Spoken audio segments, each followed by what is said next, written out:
Pemirsa, dalam menurunkan kasus positif COVID-19 melalui upaya menjaga kedisiplinan masyarakat dalam menjalankan prokes COVID-19, tim Justisi Prokes Kecamatan Mengui gencar melakukan sidak masker. Sidak masker dilaksanakan di Desa Gulingan dengan menjaring 13 pelanggar.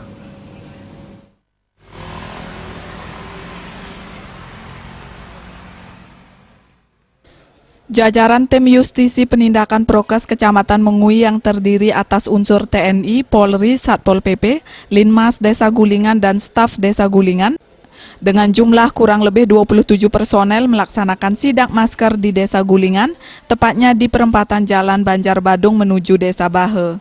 Dalam sidak masih ada saja anggota masyarakat melanggar protokol kesehatan. Hal itu terbukti berdasarkan data yang tertuang dari tim Justisi Sidak Prokes Kecamatan Mengui, sebanyak 13 orang terjaring sidak dengan rincian 6 diantaranya tidak memakai masker dan 7 orang salah menggunakan masker dengan sanksi pembinaan.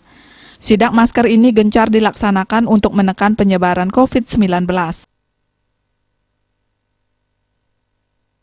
Masyarakat selalu diajak ingat pesan Ibu dengan perilaku 3M, yakni wajib menggunakan masker, wajib mencuci tangan dengan sabun di air mengalir, dan menjaga jarak serta menghindari kerumunan. Harapannya dengan disiplin 3M, pandemi COVID-19 bisa berakhir dan perekonomian yang terpuruk kembali pulih. Indrawan, Bali TV.